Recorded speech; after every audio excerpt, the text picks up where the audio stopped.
अहमद शहजाद साहब हमें ज्वाइन कर रहे हैं, टेस्ट क्रिकेटर हैं। बहुत शुक्रिया आपका अहमद भाई। पाकिस्तान जनूबी अफ्रीका वनडे सीरीज़ आज से फाइनली शुरू हो रही है। हम कहेंगे कि वनडे में हमें एज मिला हुआ है, आजकल हम जीतते आ रहे हैं, लेकिन ये सीरीज़ बड़ी अहम है क्योंकि आगे चैम्पियंस ट्रॉफी है और वो इंशाल्लाह हमारे यहाँ होनी है। सो उसके लिए टीम बिल्डिंग है, एक मोराल सेट होना है। मौजूदा फॉर्म जो आपको नज़र आ रही है इस सीरीज़ में, क्या लगता है कौन फेवरेट है? जी ऑब्वियसली एक इम्पॉर्टेंट सीरीज है पाकिस्तान के लिए।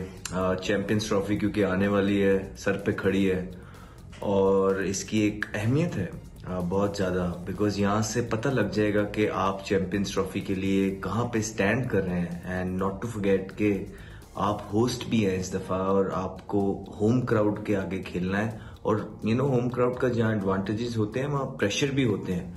और इस करंट जो हालात अभी पाकिस्तान टीम के देखते हैं, नजर आ रहे हैं हमें, ये कोई इतने अच्छे नहीं है। दो के ओडीआई सीरीज जो है ऑस्ट्रेलिया के अगेंस्ट पाकिस्तान ने जीती है, जिसमें पहला मैच पाकिस्तान हारा, दूसरा मैच जीत गया और तीसरे मैच में उन्होंने अपने लड़के नहीं खिलाए।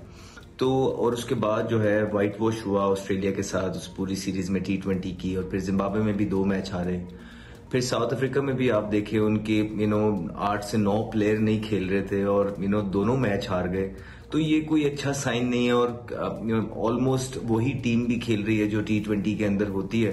तो अगर बड़ा मुश्किल होने वाली है, बिकॉज साउथ अफ्रीका ने ऑलरेडी बच्चे जो खिलाए थे T20 में वो आपसे जीत गए हैं और अब तो उनके कुछ हद प्लेयर जो है ओडीआई सीरीज में वापस भी आ रहे हैं, तो और ज्यादा मुश्किल हो जाएगा पाकिस्तान क्रिकेट टीम के लिए। लेकिन nevertheless hopes are still alive. Hopefully Pakistan इस दफा अपने फैंस को मायूस ना करे और अच्छी क्रिकेट प्रोड्यूस करे। और लेकिन कौमी टीम में जो भी आएगा there has to be a system there. I mean तो नहीं बीच में एंट्री हम उन्हें बच्चा कह लें या बड़ा कह लें, they are players and obviously they are professional players जो खेल रहे हैं और हमें किसी को भी हल्का नहीं लेना चाहिए। And there is an expectation from them.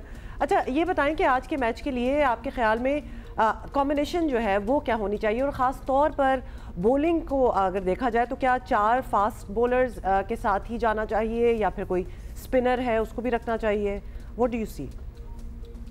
देखिए कॉम्बिनेशन तो बेस्ट यही होता है कि आप जब पिच और ग्राउंड के वहां मौजूद होते हैं, ओवरकास्ट कंडीशन है नहीं है, वेदर किस तरह का है, तभी आप बनाते हैं। लेकिन पास्ट के अंदर पाकिस्तान ने काफी गलतियां जरूर की हैं अपनी प्लेइंग 11 बनाने में। और जिस तरह सुफियान मुकीम को उस दिन रिजवान ने आखिरी ओवर जो करा दिया, उससे पहले उस बच्चे ने अच्छी खासी बॉलिंग की हुई थी और वो जो आखिरी ओवर उसको करा दिया उसमें उसको 3 छिक्के पड़ गए, तो और उसके बाद उसको अगला मैच नहीं खिलाया। तो मैं बार बार ये बोलता रहता हूँ कि प्लेइंग 11 डज मैटर, लेकिन एट द सेम टाइम जो यंगस्टर्स अगर आप उनको यूटिलाइज ही ठीक तरीके से नहीं करेंगे और आप एक्सपेक्ट करते हैं कि वो एक सुपरस्टार एक यंगस्टर प्रोड्यूस कर दें, ऐसा आप कर ही नहीं पाएंगे।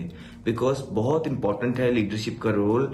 मैं बार बार रिजवान के बारे में एक चीज जरूर कहता हूं कि बेशक टैक्टिकली ग्राउंड के अंदर थोड़े से वो बाकियों से बेहतर होंगे, लेकिन एक कप्तान का काम सिर्फ फील्डिंग खड़ी करना नहीं होता है। एक कप्तान विजनरी होना चाहिए, एक कप्तान को हेल्पफुल होना चाहिए और इक्वालिटी रखना आना चाहिए अपने सारे प्लेयर्स के अंदर, ना सिर्फ अपने फ्रेंड्स को कोशिश करना कि ठीक तरीके से ओब्लाइज करे या वो उनकी बारियां ठीक नंबर पे आ जाएं। इनफैक्ट जो यंगस्टर्स भी आ रहे हैं, अभी आप देखें कि कितने यंगस्टर्स आए हैं पाकिस्तान की क्रिकेट टीम में, लेकिन क्या किसी एक को भी प्रॉपर तरीके से मौके मिल पाए हैं? नहीं। और इन दी एंड होता ये है कि आप ये बोल देंगे देखें जी हमने तो 6 यंगस्टर्स ट्राई कर लिए लेकिन किसी ने परफॉर्मेंस नहीं की। नहीं भैया, आप उनको उनके नंबर पे तो खिलाओ।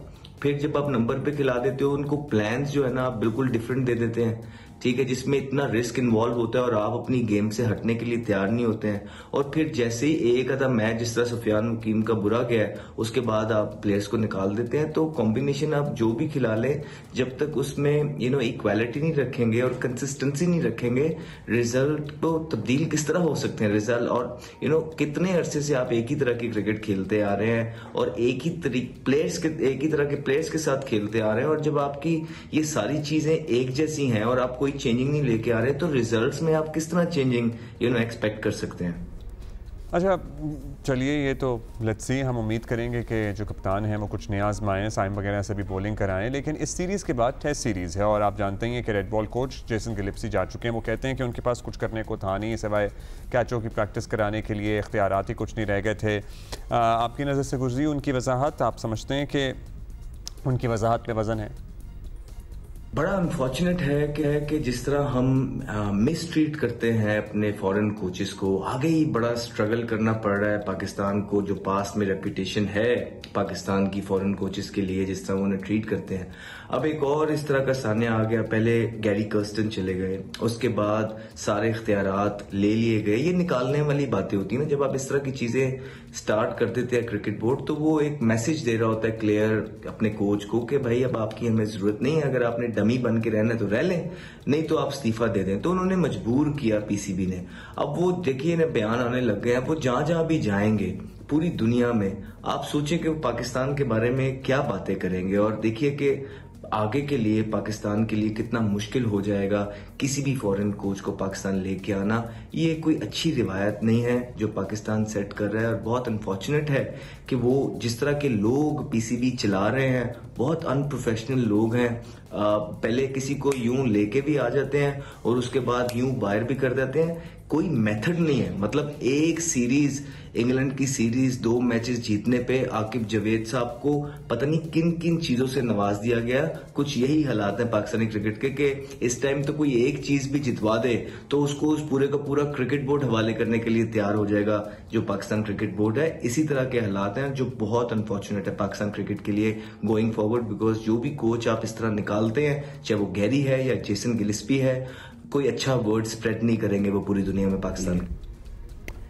बहुत शुक्रिया Ahmad Shahzad for being with us and for your. अच्छा, वैसे फॉरेन और नॉट फॉरेन मिसट्रीट तो कभी भी किसी भी सूरत हाल में किसी को नहीं करना चाहिए, और जिस किसी भी इंसान का इतना तजर्बा हो, एक प्रोफेशनल हो, और स्पेशली जब आप किसी और मुल्क से उनकी खिदमात ले रहे हों, जिसे कहते हैं ना, एंड भी एक अच्छे नोट पर होना चाहिए। नहीं हुआ ना, वो तो कहते मेरे पास कुछ करने को ही नहीं था और मुझे कुछ इख्तियारात ही नहीं दिए गए। आप पता है क्या, फिर ऐसे में आगे के लिए फिर मुश्किलात बढ़ती हैं।